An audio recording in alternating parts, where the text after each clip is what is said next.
राधे की। तुम्हारा यही माय है। और जी इससे ज्यादा जोर से मैं नहीं चिल्ला सकता। महाकाल बाबा की सौगंध खा के चिल्ला। महेश भाई ने जोर जोर से चिल्ला चिल्ला के बोला मैं अगर इतना जोर से चिल्ला रहा हूँ डिप्टी साहब तो मेरी फिपड़ फट के बाहर आ जाए। आप सबको प्रणाम करता हूँ। आओ जाओ भाई साहब, सही साइड निकल जाओ। लोगों के जाने का भी टाइम हो गया। पिछले दिनों तो कवि सम्मेलन चल रहा था निम्बाहेड़ा में। मैंने कविता पाठ शुरू करा तो दो जन रूम सूंड बिल्कुल लट्ठे लेकर घूम रहा है मंच के आगे। मेरे प्राण निकले। मैं भाई साहब नहीं कविता समझ में आ रही तो मैं बैठ जाऊं। तो वो क्या बोला कि नहीं नहीं तुम तो सुनाओ, हम तो उसको ढूंढ रहे जिसने तुम्हारे बुलाया है। तो मेरे को सर डर लगता है मेरे को। मैं आप सबको प्रणाम करता हूँ। बहुत भव्य कवि सम्मेलन है। अच्छा आपने व्यवस्था रख रखी है। माइक वाले भैया तुम्हारा माइक बहुत जोरदार है। तुम्हारी लुगाई मेरे से मिलती जुलती बिल्कुल शकल है। बिल्कुल वही की वही दिख रही है। माइक अच्छा लगा रखा है। इसको मैंने मेरी साइज का कर लिया अभी। नहीं तो पिछले दिन हमारे उज्जैन में फ्रीगंज चौराहे पे कवि सम्मेलन हुआ। अब उसमें माइक लगाया उसने तो उसके हैंडल में जंग लगी हुई। वो ऊपर नीचे नहीं हो रहा, वो हिले ही नहीं। वो माइक हिले नहीं, टच से मस नहीं हो। लेकिन वो माइक वाला बड़ा चंड। वो क्या करता कि कोई लंबा कवि आ जाए तो माइक के नीचे एक ईंट फंसा देता। कोई और भी लंबा कवि आ जाए आदरणीय भाई साहब जैसा तो 3 ईंट फंसा देता। बात तो तब हुई जब अपने मेरा नंबर आया तो माइक वाला अपनी जगह से उठा ही नहीं। वो नीचे से ही बोला, बोले रोहित जी। मैंने कहा क्या है? बोले काम करो माइक के नीचे से नहीं ढकाओ, तुम्हारे नीचे ही फंसा लो। आपको क्या सुनो साहब, मेरे साथ में दिक्कतें हैं। कितनी जगह तो नई नई जगह जाता हूँ तो लोगों को ये भरोसा नहीं होता कि मैं कवि हूँ। ये चीज के चक्कर में मेरे को बताना पड़ता भाई साहब मैं भी कवि हूँ उनके साथ। आनंद लेना मेरा। अभी पिछले दिनों हम लोग, आप आनंद लेना और मस्ती लेना। मेरे साथ में घटना कैसी घटती। पिछले दिन हम 3 कवि और साथ में कवित्री। हम लोग जैसे वहाँ ग्वालियर पहुंचे तो आयोजक मंडल ने स्वागत करा। आइए आइए सब बैठिए। हम लोग बैठे। हमको बात शुरू करे को 5 मिनट भी नहीं हुआ है कि वो जो कवित्री थी उन्होंने वो आयोजक मंडल में से एक आदमी था उसको जोरदार चाटा खींच के मार दिया। अब हम लोग सुनने लगा यार। मैंने कहा मैडम चाटा क्यों मार दिया? अरे बोले बात ही इसी कर रहे हैं। मैंने कहा हुआ क्या? चाटा क्यों मार दिया? अरे बोले बात ही इसी कर रहे हैं। मैंने कहा हुआ क्या? चाटा क्यों मार दिया? अरे बोले रोहित जी तुम्हारी तरफ इशारा करके मेरे से पूछ रहा था मैडम आपका बच्चा बड़ा सुंदर है कविता।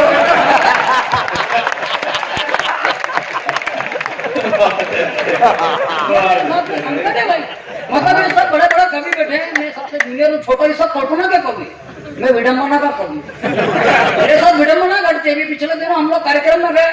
वहाँ आष्टा के उधर कार्यक्रम था। कवि सम्मेलन निपटा। रात को मैं सोया और सुबह उठ करके जैसे ही होटल से बाहर निकला तो देखता हूँ कवित्री बिल्कुल गेट पे खड़ी। मैंने कहा क्या बात है मैडम आप भी लेट हो गए? बोला हाँ। मैंने कहा किधर जा रहे? बोले मंदसौर तर। मैंने कहा मैं भी उधर ही जा रहा हूँ, चलो साथ में चले। बोले ठीक। तुरंत बस स्टैंड पर पहुंचे। एक बस तैयार थी। रुको मैं जगह कर लूँ। अपने साथ लेडीज आप व्यवस्था कर लो। लेकिन लेडीज की व्यवस्था के चक्कर में मैं कैसा उलझा वो देखो आप। मैं तुरंत बस में चढ़ा, रुमाल धर के 2 जने की सीट रोकी और मैडम को बिठाया। बस लेडीज फर्स्ट, अपन चढ़ो तो टायर फर्स्ट। मैंने मैडम को बिठाया, मैडम बैठो। अब मैंने तो 2 व्यक्ति की सीट होगी थी पर मैडम 1.5 जने की जगह कवर कर। अब जरा सी आधे फीट की जगह बची पहुंची तो मैं उसमें मैं एडजस्ट हो गया जैसे तैसे। मैं जैसे तैसे फंसा बैठा और बस चली। बस थोड़ी दूर आगे बढ़ी होगी कि वो कंडक्टर आके और कवित्री से क्या बोले मैडम छोरे को गोद में लो।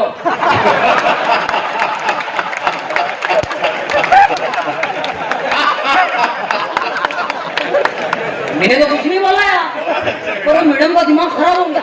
उन्होंने उस कंडक्टर के कॉलर पकड़ के तान दिया और वो कबूतर जैसा फड़फड़ा। मैंने छुआ और उनका मैडम छोड़ो छोड़ो ये तो गेलिया लोग हैं। हमारे उज्जैन तरफ उधर मालूम ऐसे बोलते बेवकूफ को गेलिया कहते। आपको भी मालूम है आप भी नहीं हो अपने देश के। आप लड़ बोले इंग्लैंड के हो। मैंने उसको समझा, बोला बेवकूफ जैसी बात मत कर। और कॉलर पकड़ लिया। मैंने शांति रख, तू बिल्कुल ऑटो रिक्शा में मैडम कम्फर्ट हो रही। अरे बोले कॉलर पकड़ लिया। मैंने शांति रख, जो बात मैंने उस कंडक्टर को कही अगर मजा आ जाए तो मेरे ताला उठाना जरा। अरे बोले कॉलर पकड़ ली। मैंने कहा बेवकूफ जैसी बात मत करे। मैडम से लड़ाई मोल लगे तेरे को तेरी लुगाई की करवा चौथ बंद करवानी है क्या? लोग मानते नहीं है यार कहीं भी कुछ। अच्छा मेरे साथ में घटना है नहीं, दुर्घटना घटती है साहब। अभी पिछले दिनों की बात है। मैं वहाँ महाकाल बाबा की सवारी मेरी हाइट के चक्कर में लफड़ा पड़ा। हमारे उज्जैन में महाकाल बाबा की सवारी निकलती है साहब श्रावण में। तो मैं वहाँ सवारी में दर्शन लेने के लिए गया। मैं चलो अब भयंकर भीड़ हो रही। मेरी 4 साल की बालिका है तो उसको भी लेके गया अपने साथ में पजामे में। तो वो मेरे से बोला कि बेटा ये बच्चे को लेके कहा घुस रहे भीड़ में। बोले छोरी को तो घर पे छोड़ के आता मम्मी पापा के पास में। तो मेरा दिमाग खराब हुआ। मैंने कहा बाबूजी इस बच्ची का पापा मैं ही हूँ। तो उनने मेरे को नीचे से ऊपर देखा और बोले कि आनंद ना तो तालियां उठाना बाबूजी के लिए। मैंने कहा छोरी का पापा मैं ही हूँ। तो वो क्या बोले कि बेटा छोरी को लेके पहले मेरे माथे पे बैठ जा, पर कम से कम झूठ तो मत बोल। ये घटनाएं घटती है, लोगों को यही भरोसा ही नहीं हो रहा है कि कहीं है मेरा दम तेजी से, नहीं भरोसा हो रहा। अभी पिछले दिनों के बाद मैं बाबा में गया था शूटिंग के लिए। वहाँ एपिसोड आते हैं अभी शेवरू टीवी पे आते हैं, तो मैं वहाँ गया शूटिंग के लिए। अब वहाँ पे जैसे मैं पहुंचा तो वो शूटिंग के बाद में भाई साहब आपने भी देखा होगा कि वो प्रोमो के लिए फोटो लेते हैं फोटोग्राफर शूटिंग के बाद में। तो वो एक बड़े कवि थे पंकज भैया देवास के, वो थोड़ा सा मोटे से, तो उनके फोटो लिए उन फोटोग्राफर ने 8-10 एंगल से इधर से उधर से 10 तरह। फिर कवित्री है उनका फोटो लिया 10-15 एंगल से, इधर से मैडम ऐसा कर लो ऐसा कर लो, 10-15 फोटो उनके। मेरा नंबर आया तो एक ही फोटो खींचा, बात खत्म। मेरे को कोई बात नहीं, मैं बैठ गया। और वो एक दूसरे फोटोग्राफर ने उससे पूछा, बोले भैया के फोटो लेना यार। अरे बोले लेना यार। बोले क्यों, ले तो सही और फोटो। अरे बोले छोड़। बोले क्यों यार। अरे बोले इसको बनाने में भगवान ने मेहनत नहीं करी, अपन काय को मेहनत कर। आप लोगों को आनंद आ रहा है लेकिन ताले कम बजा रहे हो, ताले उठा जा रहा है। बड़ी दुर्घटना घटी। अच्छा अब मैं आपको बताऊं जुगाड़ जमाने के चक्कर, अजय जुगाड़ तो अच्छा ऑलरेडी भाई साहब ने भी नाम लिया कि जो है डॉक्टर हैं अनामिका अमर जी। तो वो मैं बताऊं अभी पिछले दिनों मेरी तबीयत खराब हुई, डॉक्टर से याद आया मेरी तबीयत खराब हुई। मैं मुंबई से आ गया, गीला हो गया मैं बारिश में। तो वहाँ पहुंचा, घर पे मैं एक क्लिनिक पे आया तो डॉक्टर थे नहीं, तो ट्रस्ट का एक हॉस्पिटल हमारे उधर। मैं वो जैसे पहुंचा तो पर्ची बनवाई। बोले क्या नाम। मैंने कहा रोहित शर्मा। के क्या उम्र। मैंने कहा 30 साल। बोला अच्छा ठीक। वो बोले आप 15 नंबर केबिन में चले जाओ, डॉक्टर साहब अभी 11 बजे आएंगे, वहाँ बैठ जाओ। मैंने कहा ठीक है। मैं पर्ची लेकर वहाँ बैठ गया। अब जाके बैठा केबिन पे, देखा बोर्ड देखा डॉक्टर का। बोर्ड देख के नाम पढ़ के ऐसी इच्छा हुई कि जिसने पर्ची बने उस मैडम का माथा फोड़ दूं। उस बोर्ड पे क्या लिखा हुआ, डॉक्टर अशोक जैन शिशु रोग विशेषज्ञ। अब बताओ क्या कविता सुना, ये लफड़ा फंसता है।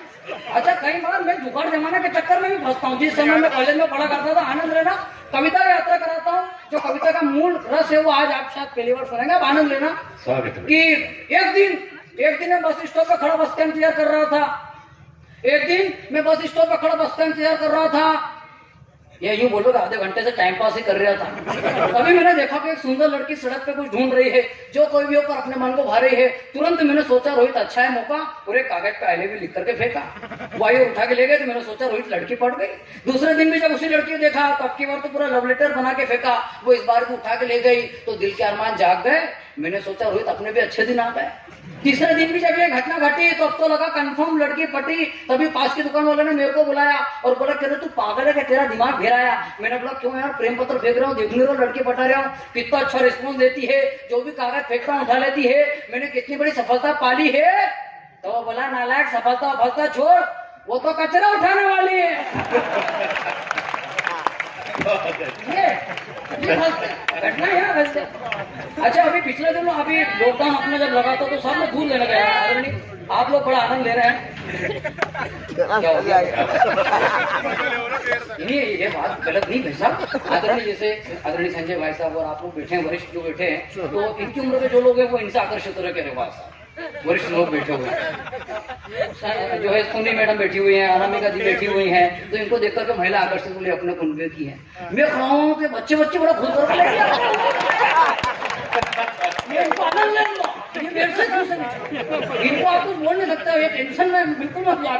ये कैलेंडर के पन्ने जैसे फड़फड़ा फड़ना, कोई टेंशन नहीं। हमारे तो वहाँ अग्रसेन चौक पे भोपाल में कार्यक्रम हो, पास में महिषासुर मर्दिनी माता जी का मंदिर है वहाँ। तो हमने कवि सम्मेलन शुरू होने के पहले भाई साहब ने मेरे को कहा कि चलो पहले माँ के दर्शन कर ले। तो वहाँ गए हम दर्शन करने के लिए। माँ की मूर्ति लगी हुई तो प्रणाम करता हूँ। कोई भाभी जी होंगे अपने बच्चे को दर्शन करा रही। मैंने कहा अच्छी बात है। वो बच्चा कुछ इशारा से बोलने लगा तो माँ उसका मुंह बंद कर बोले चुप हो जा। फिर वो कुछ बोलने लगे, फिर उसकी माँ बंद कर बोले चुप हो जा। मेरा दिमाग खराब हो गया। अरे उनका भाभी जी बच्चे को बोलने दो, बच्चा बोलेगा तभी तो उसका विकास होगा, बोलेगा नहीं तो विकास कैसे होगा। तो भाभी जी क्या बोली, बोले भैया विकास गया बाढ़ में। ये तो यूं बोल रहे हैं मम्मी मम्मी वो माता जी के नीचे जो राक्षस पड़ा है ना वो पापा जैसा दिख रहा है। ये इनको घटना है, आनंद लेना दो इनको। अच्छा मैं बता रहा था आपको बीच में भूल गया मैं कि वो लॉकडाउन में मैं दूध लेने के लिए गया था।